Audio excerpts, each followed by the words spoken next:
جب آپ روضہ رسول پہ حاضری دے لیں، اظہار عقیدت کو پیش کر دیں، درود پاک کا نذرانہ پیش کر دیں، صلاۃ و سلام پڑھ لیں، اور چونکہ زیادہ دیر رکنے نہیں دیا جاتا، بھیڑ بہت ہوتی ہے، آپ کو آگے بڑھنے کے لیے کہا جاتا ہے، تو جب آپ اس جگہ سے آگے بڑھیں گے تو یہاں سے آگے بڑھتے ہی 4 قدم چلیں گے، لوگوں سے یہ کوتاہی ہو جاتی ہے، دل بھرا ہوا ہوتا ہے، اور وہ ان دونوں خلیفاؤں کو نظر انداز کرتے ہوئے باہر نکل جاتے ہیں۔ ان کی نیت میں کھوٹ نہیں ہوتا، لیکن آپ صلی اللہ علیہ وسلم کی محبت اس طرح سے دل پہ ہوتی ہے، ایسے آنسو چل رہے ہوتے ہیں کہ اسی میں آدمی باہر نکل جاتا ہے۔ لیکن ان کی عظمتوں کو نظر انداز اس لیے نہیں کیا جا سکتا کہ یہ روضہ رسول میں آپ کے ساتھ ہے، لہذا ان کو بھی سلام پیش کرتے ہوئے آپ آگے نکلیں۔ اور جیسے یہ میں نے رخ بتایا کہ اس طرف سے آپ کا آنا ہوگا، یہ آپ یوں چل کے آ رہے ہوں گے، یہاں پہ آپ سلام پیش کریں گے، اور سلام پیش کرنے کے بعد اس راستے سے آپ باہر نکل جائیں گے۔ جب آپ باہر نکل جائیں گے تو آپ مسجد نبوی کے باہر آ گئے۔ اب اس کے بعد دوبارہ سے آپ کے دل میں یہ خواہش ہوئی کہ یار سلام پیش کیا جائے، یار روزے پہ چلا جائے، سلام بڑا سکون ملا تھا، وہیں چلیں گے سلام پیش کریں گے، تو آپ کو وہاں سے ایک سرکل پورا کر کے دوسری طرف آنا پڑے گا۔ یہ باب السلام ہے۔ یہ باب السلام میں نے اس لیے بتایا کہ اگر آپ کسی وقت اپنے کمرے سے نکل کے آئے، کوئی نماز کا وقت نہیں ہے، اور آپ کا دل تمناؤں سے لبریز ہے کہ آقا کے پاس چلنا ہے، تو پھر آپ کو پوری مسجد میں کہیں جانے کی ضرورت نہیں ہے۔ باب السلام سے اگر آپ داخل ہوں گے تو یہ وہ دروازہ ہے جس سے صرف لوگ اندر جاتے ہوئے دکھائی دیں گے، آپ کو اس سے آنے والا کوئی نہیں ہوتا۔ باب السلام سے آپ داخل ہوں گے تو اتنی دور چلیں گے جیسے یہاں سے وہ سامنے والی دیوار کہ آپ روضہ رسول پہ پھر سے پہنچ جائیں گے۔ آپ کو بھٹکنا نہیں ہوگا، تھکنا نہیں ہوگا، ضعیف لوگوں کو دقت نہ ہو چلنے میں، اس لیے میں نے باب السلام دکھایا۔ مسجد نبوی تقریباً میں نے ہر اعتبار سے آپ کو بتا دی، اور مسجد نبوی کے بعد ہاں اس میں ایک چیز رہ گئی ہے، خواتین کے لیے میں بتا دوں۔ مکہ شریف میں جب آپ لوگ ہوں گے تو سب ایک ساتھ حرم میں داخل ہوں گے، لیکن مدینہ شریف میں مردوں کے لیے الگ سیکشن ہے، عورتوں کے لیے الگ ہے۔ اس میں ملال کیا ہوتا ہے، گزرے سال بہت سی خاتون ایسی تھی جنہوں نے مدینہ شریف سے مجھے فون کیا کہ بیٹا ہم روزے پہ نہیں پہنچ پا رہے ہیں، ہمیں بتاؤ ہم کیسے جائیں۔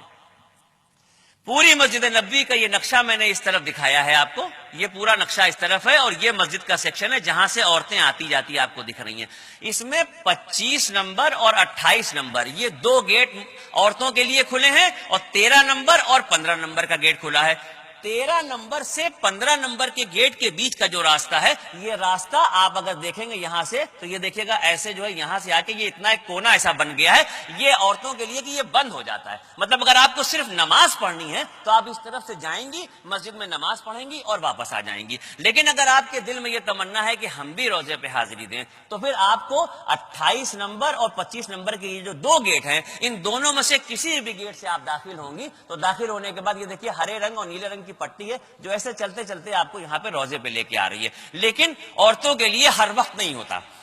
فجر کی نماز آپ مسجد نبوی میں پڑھنے کے بعد رکی رہیں وہاں پہ۔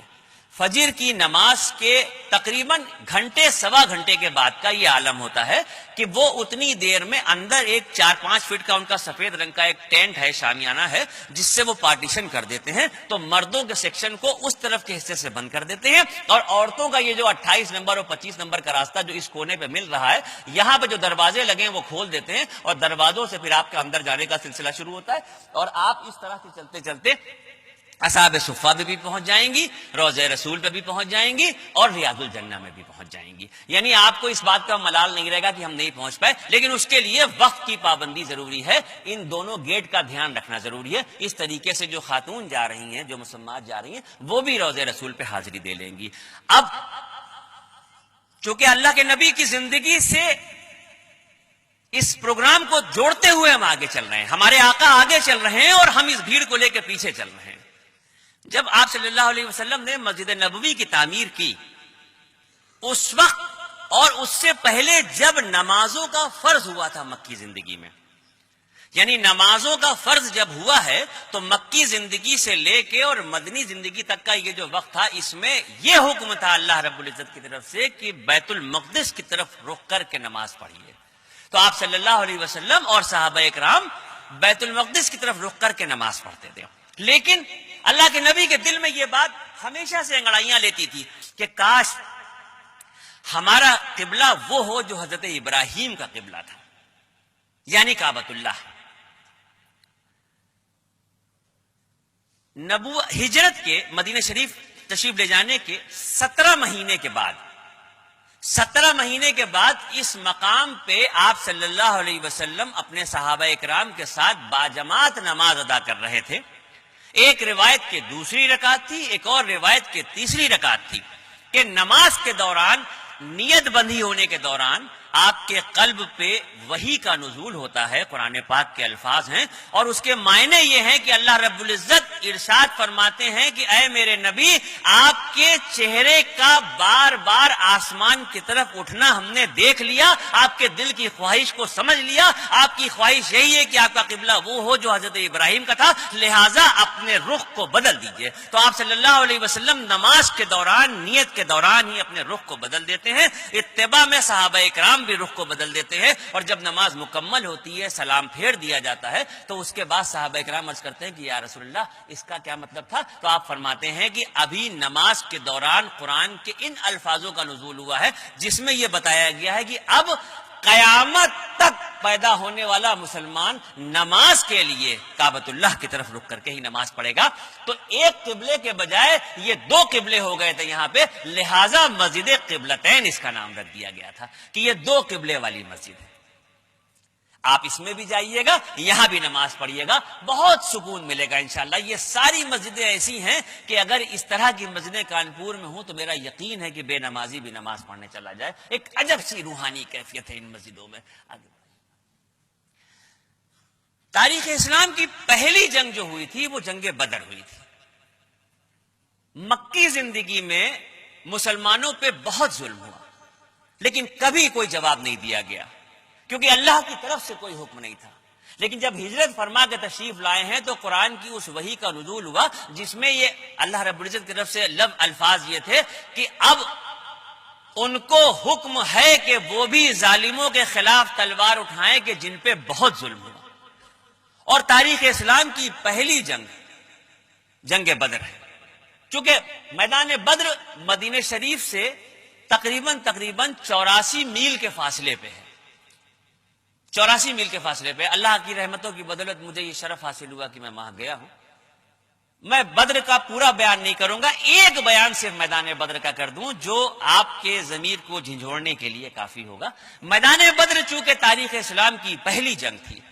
اور وہ 313 صحابی جو صرف اندیکھے خدا پہ اللہ کے رسول کے کہنے سے ایمان لانے کے بعد جان و تن کا نذرانہ پیش کرنے کے لیے میدان کی طرف چل دیے تھے. کسی کے پاس تلوار تھی تو ڈھال نہیں تھی, کسی کے پاس ضرب اختر تھی تو کچھ اور نہیں تھا. یعنی 313 صحابہ اکرام کے بیچ میں 2 گھوڑے اور 70 اونٹ تھے صرف. اور جب میدان بدر پہنچ گئے ہیں, پوری رات, آج کیا ہوتا ہے کہ اگر ذرا سا بھی ہمارے اوپر, آپ کے اوپر کوئی پریشانی آ جائے تو سب سے پہلے ہم رسوخ والا آدمی ڈھونڈتے ہیں. مثال کے طور پہ اگر کوئی پولیس کا مسئلہ ہے تو سب سے پہلے ہم اپنے اس ساتھی کو ڈھونڈیں گے جو آئی جی یا ڈی آئی جی سے ملاقات کروا دے. چمن گنج میں اگر ہم رہ رہے ہیں تو عابد بھائی سب سے پہلے یاد آئیں گے کہ یار عابد بھائی کی آئی پی ایس آئی ایس سے تعلقات ہیں, ان کو پکڑو, یہ میرا مسئلہ حل کرا دیں گے. کوئی اور پالیٹکس کا کوئی معاملہ ہے تو ہم دوسرے کو پکڑیں گے. یعنی کہیں پہ کوئی ضرورت پڑے گی تو اس اعتبار سے ہم اس آدمی کو ڈھونڈتے ہیں جو میری مدد کر دے, اور جس کو کوئی نہیں ملتا آخری آپشن اللہ میاں پہ آ کے رکتا ہے کہ بھئی اب اللہ کی مدد آئے گی تو کچھ کریں گے. لیکن اس وقت اللہ میاں پہلے نمبر پہ تھے, سیکنڈ اور تھرڈ کا کوئی آپشن ہی نہیں تھا. آپ صلی اللہ علیہ وسلم میدان بدر میں جنگ سے پہلے والی رات میں پوری رات زارو قطار روئے ہیں, پوری رات زارو قطار روئے. اندازہ کر کے دیکھیے کہ ایک مچان سا آپ نے بنا لیا تھا اور اس پہ زارو قطار رو رہے ہیں اور دعا یہی کر رہے ہیں کہ اے اللہ, یہ 313 جو مٹھی بھر مسلمان تیرے نام پہ میدان بدر میں آئے ہیں, اے اللہ اگر یہ کل شہید ہو گئے تو پھر تیرا نام لینے والا کوئی نہ ہو. رات پوری عبادت میں گزرتی ہے, رو رو کے گزرتی ہے. صدیق اکبر بار بار آگے بڑھ کے کہتے ہیں کہ یا رسول اللہ اس طرح سے نہ روئے, اللہ کے رسول یہ بے چینی آپ کی نہیں دیکھی جاتی. اللہ کے رسول بے شک آپ اللہ کے رسول ہیں, اے اللہ کے نبی بے شک اللہ کی مدد آئے گی, اس طرح سے نہ روئے, آپ کا یہ عالم دیکھا نہیں جاتا. جب صبح کا سورج نکلتا ہے, جنگ کی تیاری شروع ہوتی ہے, صحابہ اکرام اللہ کے نبی کے ساتھ میدان جنگ میں ہوتے ہیں, تو آپ صلی اللہ علیہ وسلم ارشاد فرماتے ہیں کہ میں اپنے صحابیوں کی صف بندی کر کے معائنہ کرنا چاہتا ہوں. آپ کے ہاتھ میں ایک چھڑی ہے اور اس چھڑی سے آپ زمین پہ ایک لکیر کھینچ دیتے ہیں, اور اس لکیر کو کھینچنے کے بعد صحابہ اکرام سے کہتے ہیں کہ اس لکیر کے پیچھے صف بنا کے کھڑے ہو جاؤ. سارے کے سارے صحابہ اکرام کھڑے ہوتے ہیں، اللہ کے نبی ایک طرف سے معائنہ کرتے ہیں تو ایک صحابی ہے سواد بن غزیہ نام ہے ان کا، اس لکیر سے ایک قدم آگے نکل جاتے ہیں۔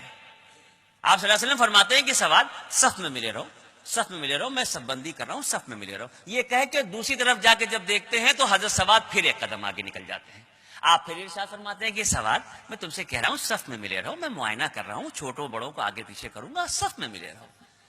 تیسری مرتبہ جب دیکھتے ہیں تو حضرت سواد پھر ایک قدم آگے نکل جاتے ہیں۔ صحابہ اکرام کے لیے تو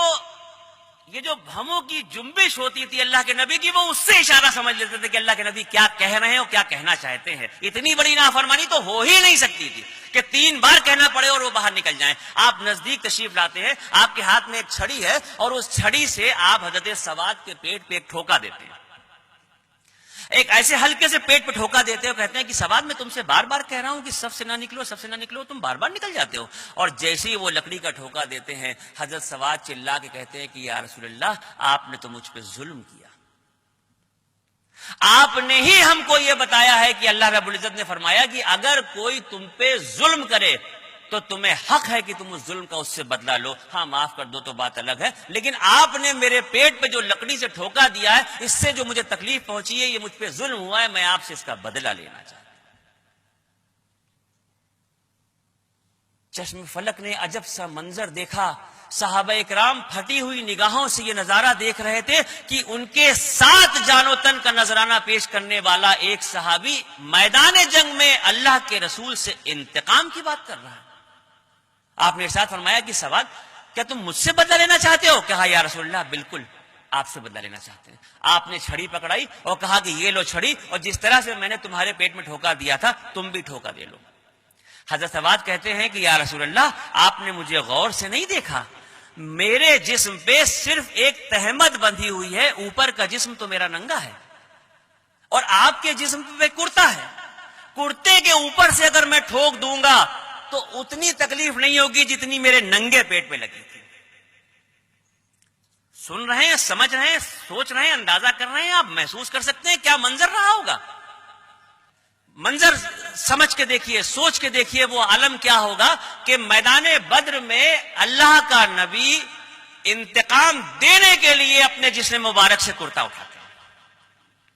اور کہتے ہیں کہ سواد اپنا انتقام پورا کرو، اور جیسے ہی نبی کریم سرکار دو عالم صلی اللہ علیہ وسلم اپنے جسم مبارک سے وہ کرتا اٹھاتے ہیں تو حضرت سواد کا یہ عالم تھا کہ قدموں پہ گر جاتے ہیں اور جسم مبارک کو اپنے ہاتھوں سے پکڑ کے آپ صلی اللہ علیہ وسلم کے پیٹ کو چومنے لگتے ہیں، زاروں قطار روتے جاتے ہیں اور کہتے ہیں کہ یا رسول اللہ انتقام کا دیوانہ کون ہے؟ میں تو یہ سوچ کے آیا تھا کہ یہ میدان جنگ ہے، یہاں موت اور زندگی کا ساتھ لمحوں کا ہے، اگر مجھے یہاں پہ شہادت نصیب ہوتی ہے تو مرنے سے پہلے یہ دل میں خیال تھا کہ گزری ہوئی زندگی کے گناہوں کو سوچو تو مرنے کے بعد کیا عالم ہوگا، لہذا دل میں یہ خیال آیا کہ اگر مرنے سے پہلے میرے لب ایک مرتبہ آپ کے جسم مبارک کو چوم لیں گے تو دوزخ کی آگ حرام ہو جائے گی۔